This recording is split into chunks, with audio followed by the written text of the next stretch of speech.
Good afternoon. I'm Ilsa Connect, and I'm the Deputy Director of Public Policy for the National Center for Victims of Crime. I want to welcome you to today's webinar, The Long Road to Justice, Victims' Rights and Untested Sexual Assault Kits, with our speaker, Susan Howley from the National Center for Victims of Crime. I want to just take a minute to tell you about the system that we're using today, the WebEx system. Every caller that called in today is muted, so you will not be able to ask a question verbally, but we will be taking questions through the WebEx question and answer tool. You can see that in the right-hand corner, the bottom right-hand corner of your screen. You can type a question there. Make sure to push the send button so that it actually gets to us. The questions only come to the panelists and to the host. And if we don't get to your question today, we will answer it by email at a later time, but we will answer questions at the end of the webinar. I want to take a minute before our speaker starts to just talk to you about the National Center for Victims of Crime and our Untested Sexual Assault Kit project. The National Center for Victims of Crime is a 25-year-old national resource and advocacy organization that works to help victims of all types of crime rebuild their lives. We do this through advocacy at the state and federal level for victims' rights and funding for victim services. A large part of our work involves training and technical assistance to those who work with survivors. We are very grateful to be funded by the Office on Violence Against Women at the United States Department of Justice to help communities create a victim-sensitive approach to sexual assault kit backlog reduction. We have been working hard through this project to ensure that our project is victim-informed. So in 2012, we held a roundtable with survivors whose kits had been untested for many years and some that were never tested. We learned a great deal from those survivors about what worked for them and what didn't as they went through the process of having their kits tested, being notified about the results, and going through the criminal justice process. A brief report about that roundtable is available on our website, and I'm glad to say that we are also conducting individual interviews with victims to further inform our work on this project. And under the grant, we have also created an online resource collection that includes policies and protocols on victim notification. We have state and federal laws and pending legislation related to sexual assault kits, such as test-all kit laws and laws related to statutes of limitations. We have resources and reports, and also news and other materials related to working with victims in untested sexual assault kits. We are also providing technical assistance right now to several communities across the country. For example, we are working with some on creating a victim notification protocol, with one community on creating a community notification about their testing project. And we are also providing training, such as this webinar and in-person trainings. So that is one thing that we offer through the project, and you can contact us if you have any needs for assistance. You can register for our webinars. We have a series. We have several coming up, and you can register for those at our our DNA Resource Center at victimsofcrime.org/DNA, and we'll have that listed here for you in a minute. Here's some of our upcoming webinars. So we have January 14th with Dr. David Lisak talking about sexual offending and the testing of rape kits, serial offenders, and that is on January 14th at 2. And March 14th, we have the Untested Rape Kit Crisis and Cold Case Sexual Assault Prosecutions with Kim Worthy, the Wayne County prosecutor in Detroit. So all of our webinars that we have conducted so far are archived online at our DNA Resource Center, and this is the address. You can access those at any time. And we also have put all of our materials and resources on this website.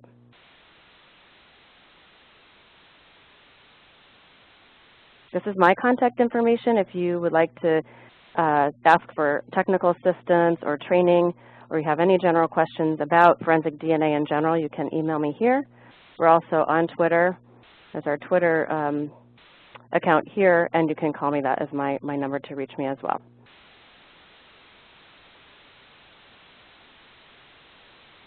Okay, on to our speaker. I don't have to say that she is very accomplished just because she's my boss.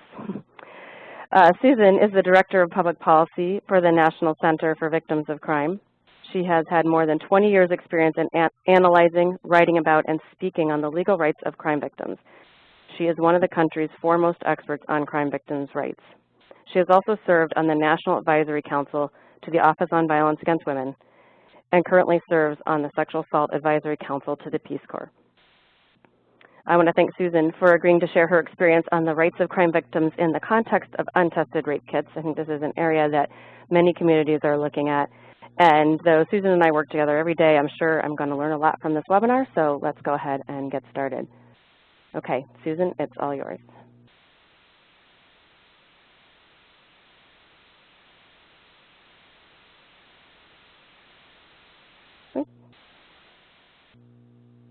Today to talk to you about the rights of victims in sexual assault kit backlog processing. Today we're going to go over the general treatment, the rights victims may have under law to a general fair treatment, as well as the specific legal rights that victims in sexual assault kit backlog processing may have under existing law. That'll take up the bulk of our presentation, after which we'll talk about rights or opportunities for justice that victims may have where their particular case is not going to be prosecuted. And then finally we'll wrap up with a look at some newly developed rights specifically crafted for victims regarding rape kit testing or sexual assault forensic exams. So with that, let's jump in.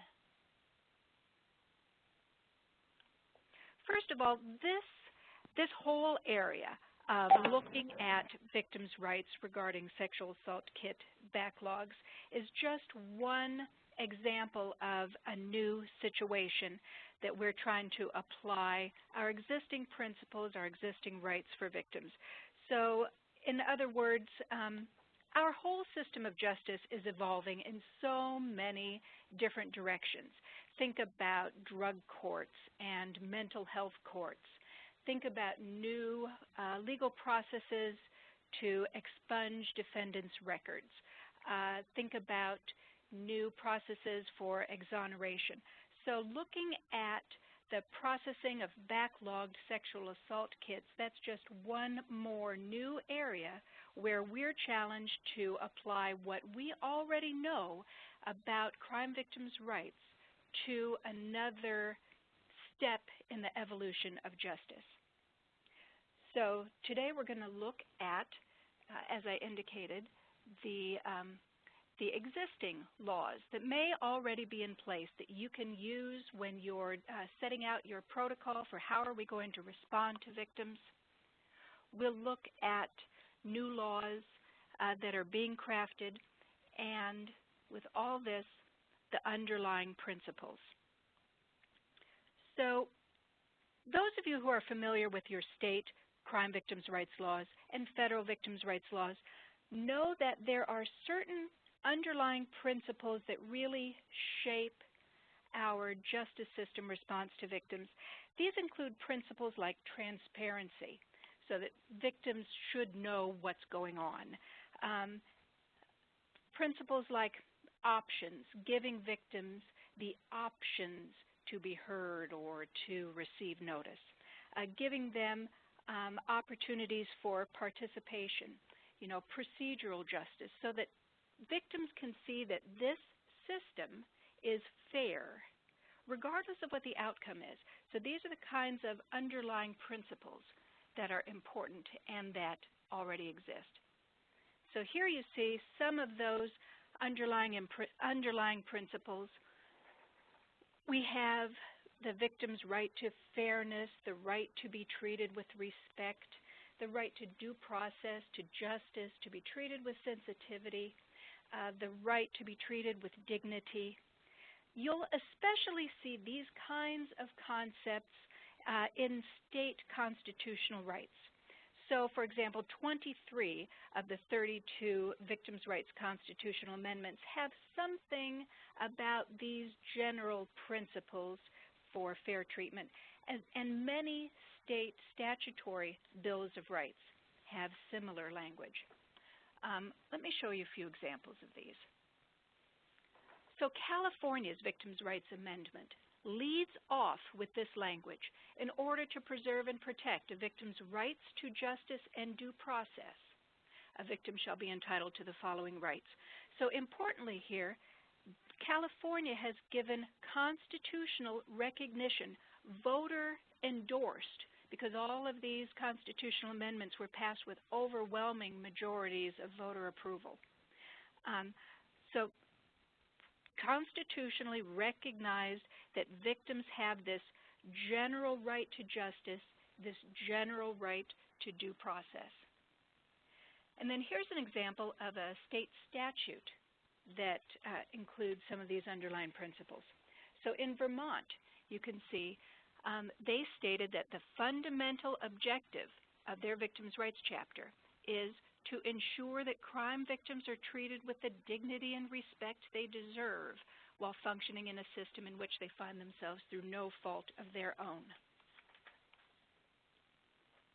Along with these general statements of principle, many constitutional amendments and many statutes also give victims an affirmative right to fair treatment.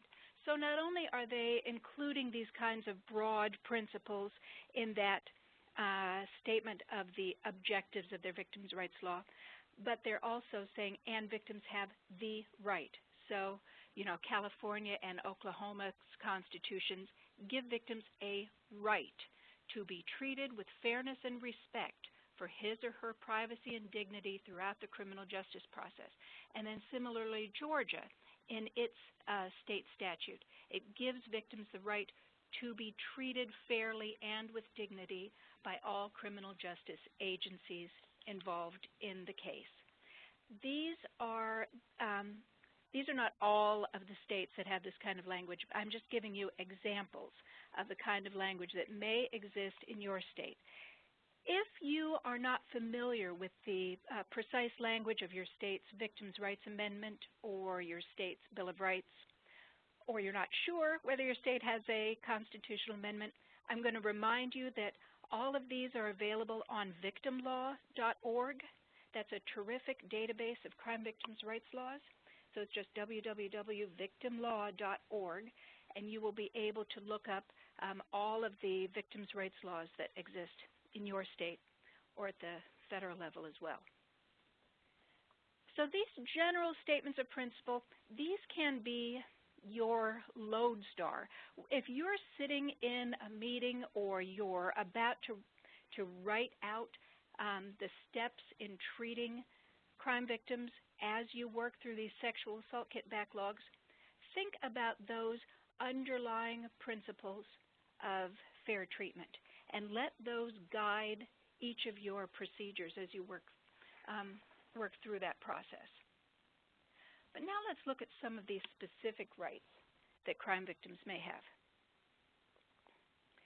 So sexual assault victims in backlog cases have a particular interest in some of the standard rights for crime victims, like those that are listed here: the right to be informed, the right to be consulted, the right to a prompt resolution of the case, the right to confidentiality, and of course, the right to crime victim compensation. We are going to look at these one at a time. So we're going to start with the right to be informed, which is also called the right to notice. Every state gives crime victims in serious cases, including sexual assault, certain rights to receive information, rights to be notified of various events and proceedings. Some of these laws are written broadly, some are written more narrowly, but here today we want to focus on what rights to notice a victim might have before somebody is charged with an offense. You know, once someone is charged with an offense, it's all going to be pretty standard. These will be all the victims' rights that you're familiar with. But today we're focusing on the what rights they may have before someone is charged. So, for example, many states give victims the right to be informed of the availability of crime victim compensation, the availability of victim services, the steps in a criminal justice process, their rights in that process, and this generally attaches the first time they have contact with law enforcement. So as an example of how this initial right to be informed can be framed in the law, let's look at Colorado's law. So Colorado states that after the initial contact between a victim and law enforcement is supposed to give victims a statement of rights, information about victim assistance, information about compensation, the right to protection, the right to get a copy of the law enforcement report, and other documents. It's important, I do need to note, that the release of these documents associated with the investigation is at the discretion of the law enforcement agency. But you will see language similar to this in every state. And you know, every time I say every, I second guess myself. So I'm going to have to hedge that and say almost every, although I'm pretty sure it's every. Another important right to be informed that may well apply in your state to victims in the process of going through the backlogs is the right to be notified of the status of the investigation. So here we have as an example, Alabama's law. This is an example of a state law where the victim is entitled to request information about the status of the investigation. So here, the law states that the victim is to be provided the name of the officer, the agency's phone number, and a statement that says, if within 60 days you're not notified of an arrest, you may call this number and get the status of the case. Other state laws, rather than giving the victim the right to call up and request, make it an affirmative duty of law enforcement to notify victims of the status of the investigation. So, for example, in D.C., the law says that during the investigation and prosecution of the crime, a responsible official shall provide the victim with timely notice of the status of the investigation of the crime.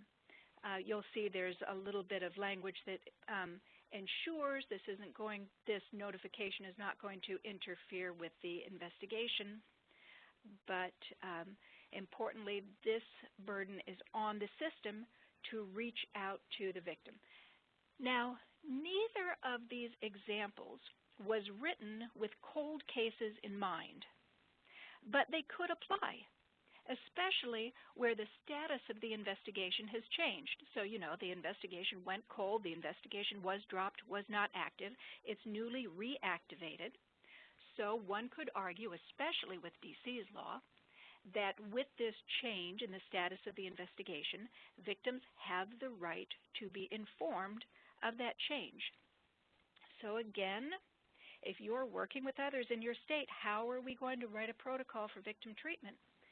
Think about how this right to be informed of the status of the investigation that you probably already have applies in these sexual assault kit backlog cases. Another issue of the right to be informed, or a new angle, is those states that have updated this notice of the status of the case specifically to apply in cold cases. So Colorado provides an excellent example here. Now this law applies to any crime where the statute of limitations is longer than 3 years. So it says, as you can read with me, the law enforcement agency shall provide the victim in a cold case information about any change in the status of the case. In addition, upon the written request of the victim, the agency shall provide an update at least annually to the victim concerning the status of a cold case. And Illinois has done something similar. So there the law provides that when law enforcement agencies are reopening a closed case, they shall provide notice of the reopening to the victim, unless, of course, the prosecutor decides that that would unreasonably interfere with the investigation. Now, another right to be informed, which can be important here, Colorado gives victims an affirmative right to be notified of any final decision not to charge at least a misdemeanor in cases involving violent crimes.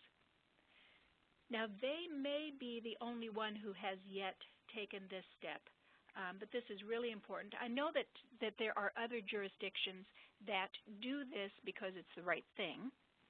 I don't know that many jurisdictions have this in the law, but this would clearly apply in a sexual assault kit backlog case if a hit on the database was found, and yet the prosecutor decides not to move forward. They have to notify the victim.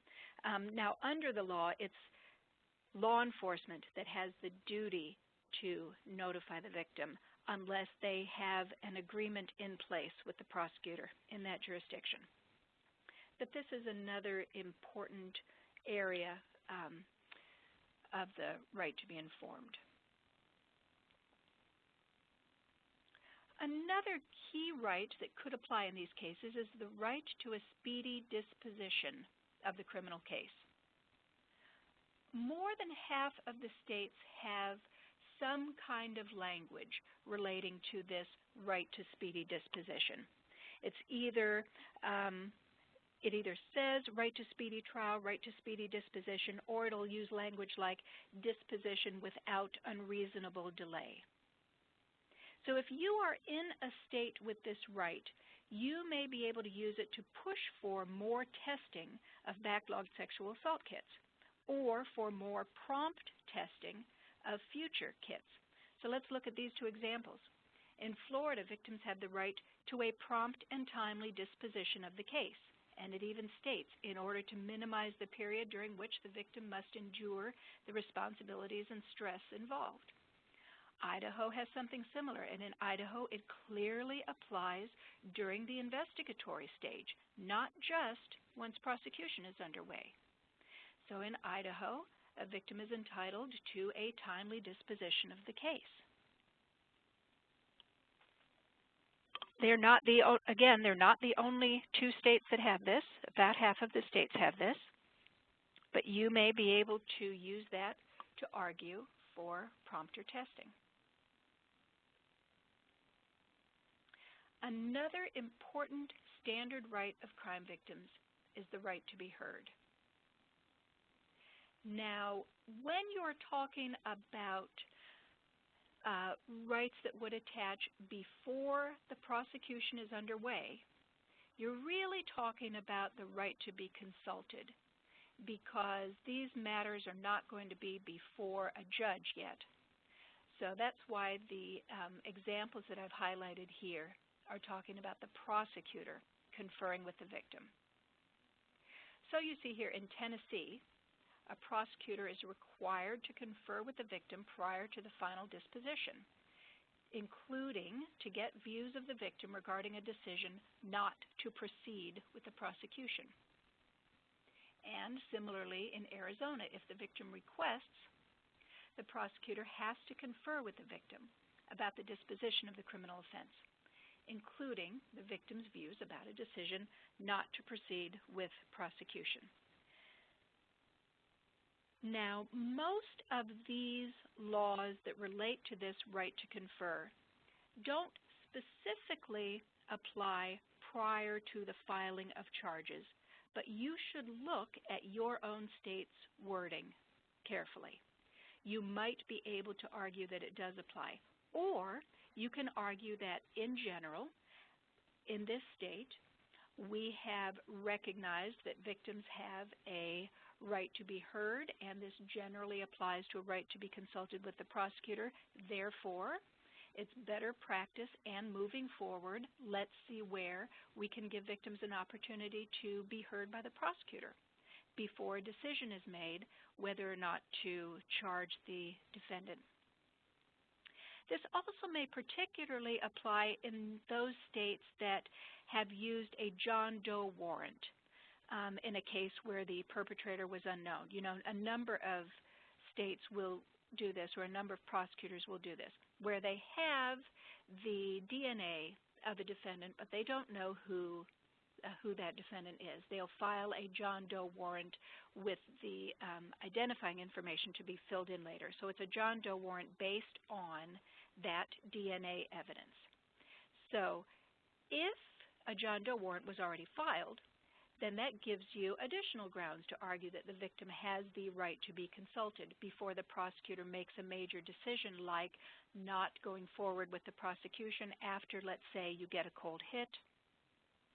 And you know, if you are advocating for this broader right to be consulted, it's important to bear in mind that consultation generally serves the interest of the prosecutor as much as it serves the interest of the victim, because the prosecutor in that case is going to have the opportunity to gauge the willingness of the victim to be involved. They might get more information about the case. They might learn more about the harm or the threat that this defendant poses, that they may find important not only in the decision about moving forward, but then how they're going to prosecute the case.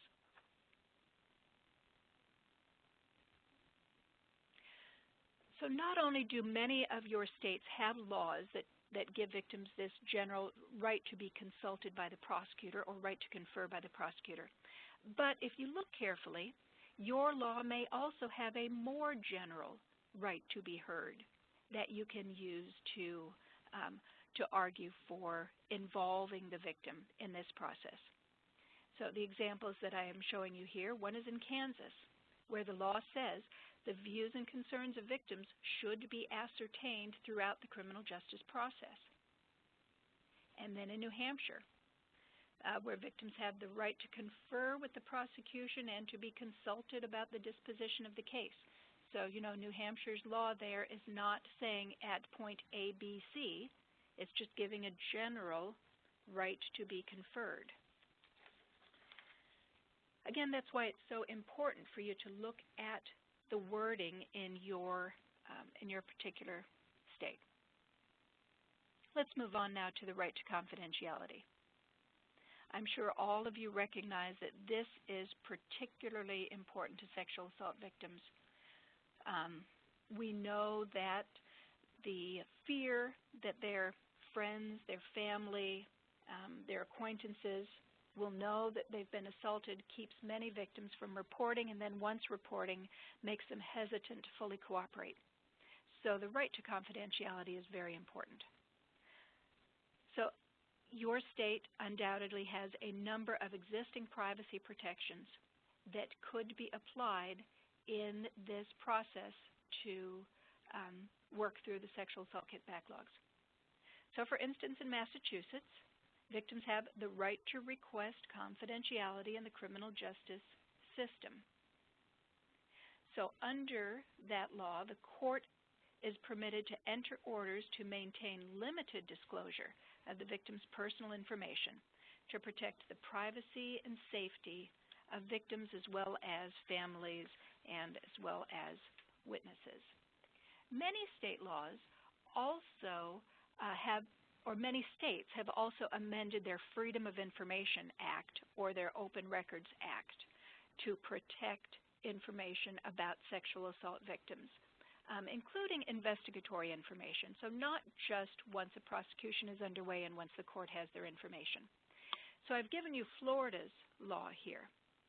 So Florida, like other jurisdictions, in general provides that government records are open and publicly available, but it exempts information that can reveal the identity of a sexual assault victim, or photographs, videotapes, images of any part of the body of a victim of sexual offense. So a good right to privacy of that investigation information.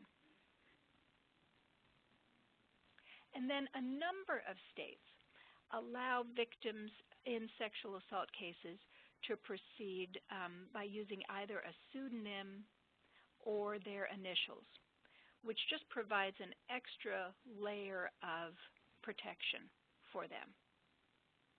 So I've named Florida, Nevada, and Texas, but check your own law. There may be others, and your jurisdiction may have a practice of allowing that anyway. Now let's look to the right to victim compensation. I know you all are familiar with crime victim compensation. Those are the state programs that will pay some of the out-of-pocket expenses of victims. Every state has one, and as you probably realize, in order to be eligible for compensation, a victim is generally required to timely report the offense. Usually this is within 72 hours, and to timely file a claim for victim compensation. And under most states, that's typically a few months, but it does vary. Now, in cold cases, victims may not have filed for compensation way back when.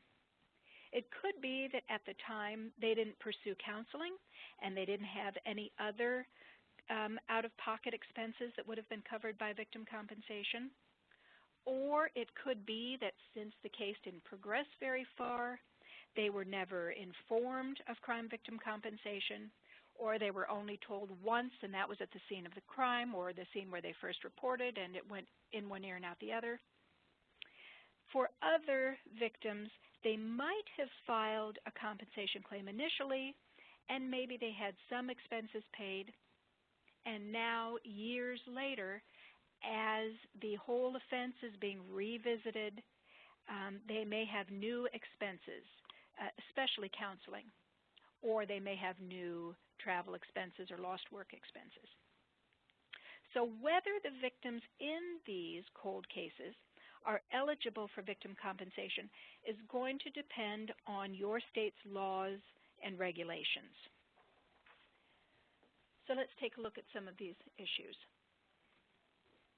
First of all, if the victim filed a compensation claim earlier and now has new expenses, some states will cover the new expenses as long as the victim has not already maxed out. Many states have a time limit for claiming additional expenses, like a total time of 3 years to claim any additional expenses. But New Jersey, for example, recently extended their time limit for submitting additional expenses. Now in New Jersey, you can submit expenses up to 10 years after the crime. This change in New Jersey was not limited to cold cases, but it applies to all cases. It's especially relevant for cold cases. If you have a case where a victim did not file an initial claim, their ability to do so now, again, is going to depend on your state's law. So the law may prohibit the compensation program from accepting an old claim, or it might permit the program to waive that requirement for a timely filing of a claim for good cause. And for good cause might be written narrowly or expansively in your state's law. For example, California allows a compensation board to consider what they call any relevant factors, and then they list some of those. They say this may include a recommendation from the prosecutor regarding a victim's cooperation, whether events during prosecution have resulted in economic loss. Texas allows consideration of any other circumstances that the comp administrator considers significant. Wisconsin has a real general provision. They allow a waiver for good cause in the interests of justice. Now, as part of this project, the National Center for Victims of Crime did survey victim compensation programs about this issue. And 73% of the programs who said that their states had a good cause exception to the filing deadline indicated that they would be very likely or likely to apply this good cause exception where a DNA cold hit occurred after the application filing deadline had passed. Then we asked them about other factors that they might consider in determining good cause. And they mentioned things such as the victim's cooperation, documentation like confirmation from a therapist that the counseling is related to the DNA testing and identification of offender, or some other, newly triggering event. They might consider the age of the victim at the time of the offense, whether the victim knew about crime victim compensation at the time of the offense, or whether they would have had the ability to file a claim at that time. So they listed a number of factors. The important thing is, don't assume that just because what looks like the ordinary time for filing for victim compensation has passed, that the victims you are working with will not be eligible. It is worth checking both the law and checking with the program. So even though they did in that survey indicate they would be likely to, no one was committing themselves by answering that survey. So this is something to be worked out in your state with the victim compensation program. The point is, many of them are flexible, and in many of them, the law is written broadly enough to allow the compensation program to exercise that flexibility and cover victims in these cases. So along with those two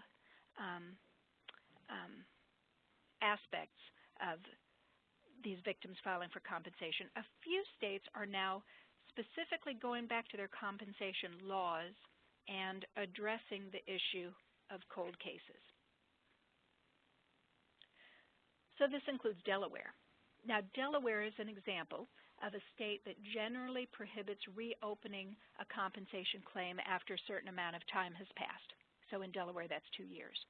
But they've amended their compensation law to say that in reopened cold cases, victims may apply for compensation for things like counseling, for traveling expenses to attend criminal justice proceedings, or for certain expenses that they think are necessary for personal safety.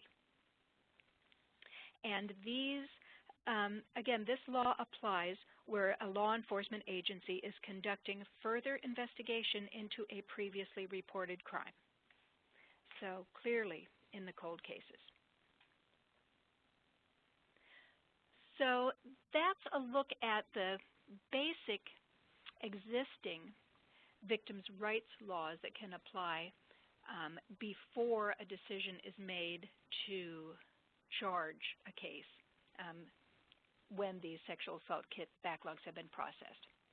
But let's look at how there might be existing rights that could help provide some measure of justice where there is not going to be a case brought.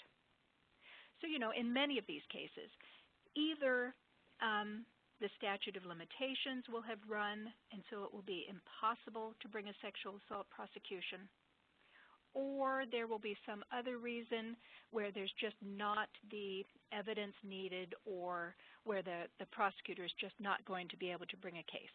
But that doesn't necessarily mean that there is nothing that could help bring victims some measure of accountability.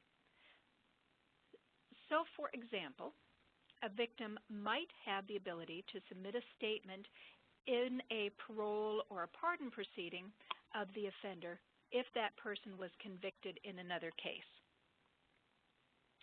So in a lot of state laws, the parole board or the pardon board can hear from other interested persons, not only the named victim of that offender, not only the prosecutor, but other interested persons.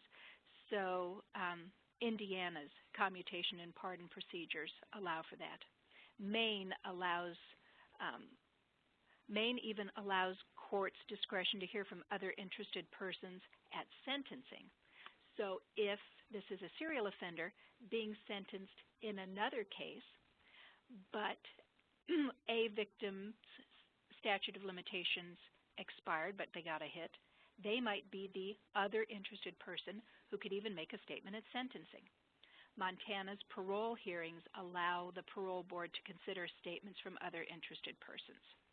Rhode Island, there are quite a few states out there, so check your state law. Texas recently amended its law to provide that if there is a cold case hit and that case can't be prosecuted, they can still have information about that hit, about that DNA match, placed in the offender's file. So it means that in some way this will still be known. This hit, this offense will still be attached to the official record of this offender. And then in addition, Texas law permits victims to be other interested persons who can submit a statement where the offender is being considered for parole if they were convicted of an offense against another person. Then, too, I have down here is this third bullet. Victims might have the opportunity to meet with the prosecutor if their offender is accused in another case. Now, this is not the type of thing that's going to be stated in the law, but if you are a victim champion or if you are a victim witness coordinator in a prosecutor's office, you might urge the prosecutor to meet with these other victims if there has been a match, even if the case can't be prosecuted, because not only will it provide this victim an opportunity to be heard by someone in authority, but that victim might have information that the prosecutor finds helpful as well, either about the patterns of offending of this defendant, or again, the dangerousness that this defendant poses, or some other factor. So that's a third way that even if a victim's own case is not going to be prosecuted, they might be able to get some measure of justice and accountability, either by being heard or by weighing in an official capacity, let's say at parole. Remember, those of you who have worked with victims know one of the most important things for them, aside from someone being held directly accountable to them for the harm that was done, is helping to ensure that what happened to them doesn't happen to someone else. So, by presenting these other opportunities to weigh in, you can help facilitate the healing and the recovery of that victim, even where they may feel the additional hurt of not having their case prosecutable. So I just wanted to bring that up.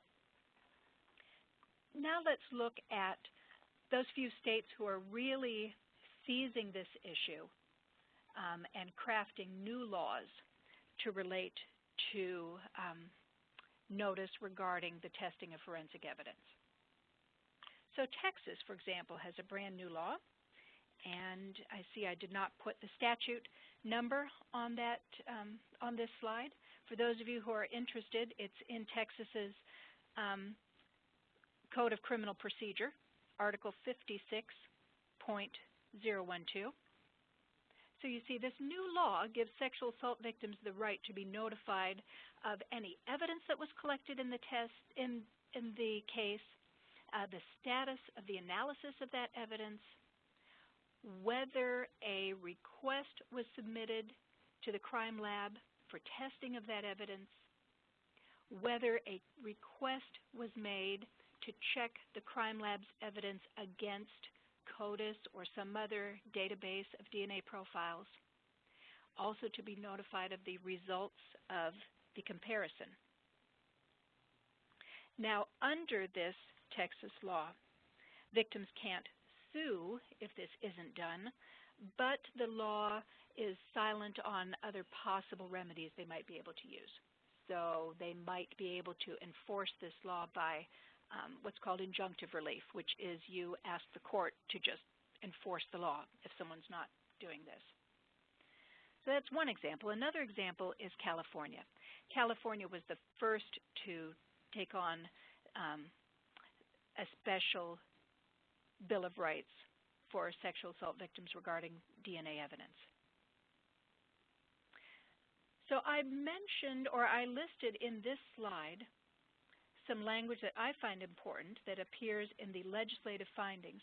You know, most state or most legislatures, when they pass important legislation, they will include a statement of findings or purposes, and sometimes they end up in the actual law, and sometimes they're just sort of left on the table after the meat of the law is codified. But California actually put their legislative findings right in statute. And they include this language here that says that law enforcement agencies have an obligation to victims of sexual assault in the proper handling, retention, and timely DNA testing of their evidence, and to be responsive to victims concerning the developments of forensic testing and the investigation of the cases. But beyond that, they have some specific rights for victims.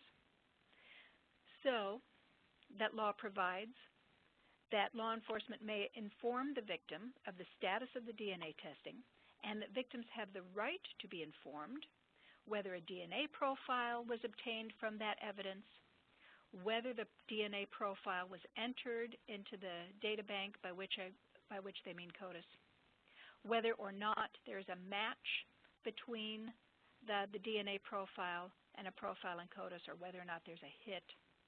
And again, with that standard language providing that disclosure would not impede or compromise an ongoing investigation. So law enforcement under this California law is also to notify a victim if it decides not to analyze DNA evidence of an unknown perpetrator within the statute of limitations, or if it intends to destroy or dispose of rape kit evidence prior to the expiration of the statute of limitations. Now, for those two bullets, if law enforcement violates those, if they don't notify victims in either of those two cases, the law specifically says victims can seek a writ of mandamus, which means that they can go to the court and ask the court to order law enforcement to apply. Importantly, this California DNA Bill of Rights does also have some language that excludes other enforceability. The law explicitly says that the only remedy for any violation under this DNA Bill of Rights is what I just mentioned. You can file a writ of mandamus for one of these two bullets. But the advocates in California have told me that even though this law isn't technically enforceable, it's still a very powerful tool to be able to go to the legislature and say, look, victims have these legal rights. You need to fund implementation of these rights. You need to fund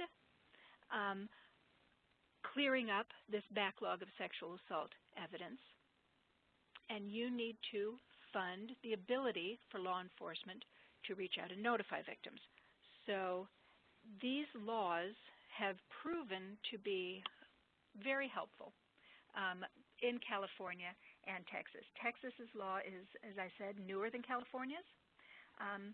It is being funded, so we're very hopeful that that's going to help provide a model for the rest of the country between these two state laws, and look for more there.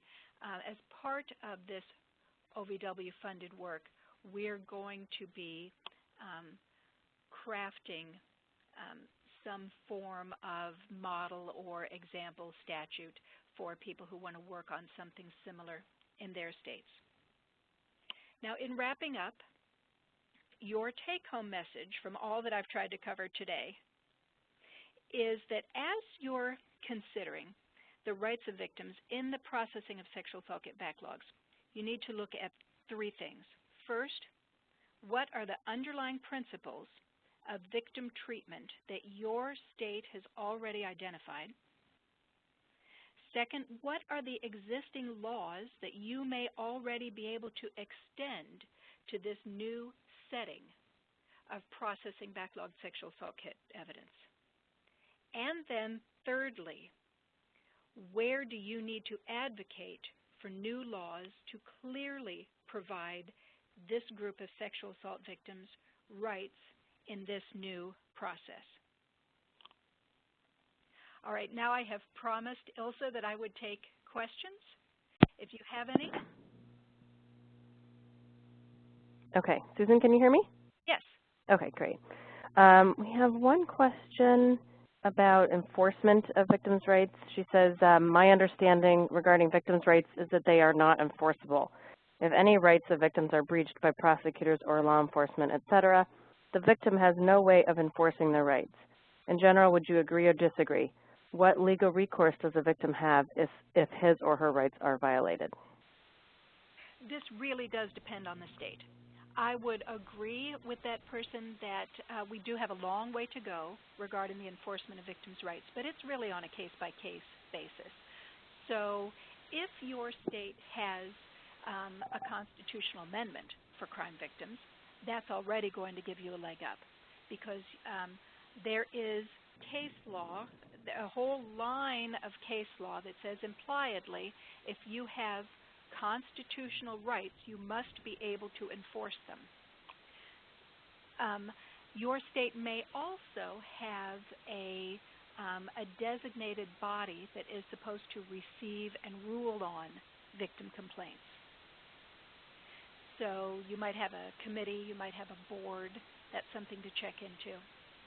Your state law may also give victims standing to enforce their rights. That means that they do have the legal authority for themselves or an attorney to argue to enforce their rights. Or you might just have to find a creative and willing attorney. One of the places that we often refer people is the National Crime Victim Law Institute, which has a listing of attorneys who will work to enforce victims' rights in states around the country. There are some states where the law is currently very clear that victims have no right of enforcement, but in most states, they either have some right of enforcement or there's room to argue. So that's how I'd answer. I believe we have an overview of victims' rights enforcement somewhere on the National Center's website. We can look for that and post it in materials that are related to this this webinar, or if people want that overview, they can send Ilsa their email, and I can send that out. Okay, great. Have any states legislated providing court-appointed attorneys to represent victims' rights in cold cases? No, I have not seen any legislation that gives a right to court-appointed attorneys for victims in any situation. But that would be an area to consider as we move forward. Right now, the best that we have in existing law is an explicit right for victims to be represented by an attorney. But I have not yet seen anything that gives a right to a court-appointed attorney. Mm-hmm. Okay. Let's see. I'm sorry, I'm trying to read this. It's very hard to. Okay. One question I just want to answer real quick. We have what percentage of untested rape kits involve child victims, and we just don't have those numbers. We really actually don't even know right now the number of untested kits across the country. So, unfortunately, we're years and years past the last time we did a sort of nationwide audit of any type of backlogged or untested kits. So that is just a number that we do not have, unfortunately. Let's see, Susan, if I have anything else. I don't know about if you can answer this one. Is Colorado the only state that does not charge a misdemeanor for a violent crime? Oh, that law related to notifying victims if at least a misdemeanor won't be charged in the case of violent crime. Okay. The law does use the term misdemeanor, but in other words, in any violent crime, if the prosecutor is not going to charge at least a misdemeanor level offense, the victim has to be notified. As far as I know, Colorado is the only one, but I have not gone out to specifically look for updates in the past year or two, so it's possible somebody else passed that right, but it's at least uncommon. I think it should be more common, and as I said, I have heard of other jurisdictions that do that affirmatively, but not because they're mandated under state statute. Okay. Here's another one. How does the Castle Rock case impact victims' ability to enforce rights? Let's see, Castle Rock was the Supreme Court case that related to the failure of law enforcement to enforce a protective order. I'm sure that quite a bit has been written on that. It's not something I can speak to off the top of my head. If I were to look for something specifically on that, again, I would go to the website of NCVLI, the National Crime Victim Law Institute. They have probably written on, they've done the most on victims' rights enforcement, and they may well have written an article about the application of, or the implications of the Castle Rock decision. Okay. And Castle I think that, Rock, remember, Castle Rock was a 1983 case, which means it was looking at this failure of law enforcement to do its duty as a violation of civil rights. So just because that theory was not accepted by the Supreme Court, or they said it wouldn't apply in those cases, doesn't mean that there might not be other ways to enforce victims' rights. Okay, and it great. was also a suit for damages. Correct. Okay. We have just a few more questions and a few more minutes. Can a victim request that a kit be tested to determine if a sexual assault occurred in the absence of other evidence? Well, a kit wouldn't necessarily tell you that a sexual assault occurred. You know, that's one of the problems that we see with forensic exams. It can find someone else's DNA, but it can't necessarily say whether the sexual act was consensual. Okay. In some cases, you know, depending on other injuries or whether the DNA evidence can confirm the way the victim told the story versus the way the defendant told the story, then it might be used to show that it was more likely that there was a crime involved. But in general, what it's showing you is the identity of the person involved. Okay. And then there's one question here that I think I can just try to answer. How would one get information about and start education about newer ways of interpreting DNA and creating non-CODIS databases for searching sexual assault evidence that could identify perpetrators from non-suspect and serial crimes? This is something that I work with in another project from the DNA Resource Center, and we actually have a webinar on the website about local DNA databases. So I think that's maybe what you're referring to. You might want to check that out. You can email me and I can send you the link, or you can just try to search the archives. I have also been working over the years with a local jurisdiction that is using local DNA databases. So if you're really interested in that, I might be able to hook you up with them and you could talk with them about how that's working. It looks like we're done with questions. If we find any that we haven't answered, you can email Susan directly, and she can try to answer your question, or we'll find somebody who can. I want to thank Susan so much for doing this presentation today. I learned a lot, and I'm looking forward to actually watching the recording again. We are recording this webinar, and it will be available on our website along with the PowerPoint in just a few days, so you can check that out at victimsofcrime.org/DNA.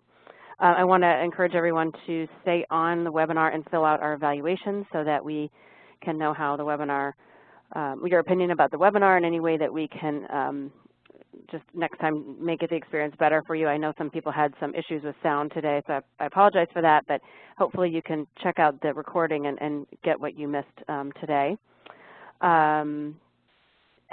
Just visit our website for our upcoming webinars. We have the 2 coming up that I think are going to be great. And I really hope that today helped you in your work trying to find justice for victims in untested sexual assault kit cases. Don't hesitate to contact us if you have any questions. So thanks a lot, and have a great afternoon.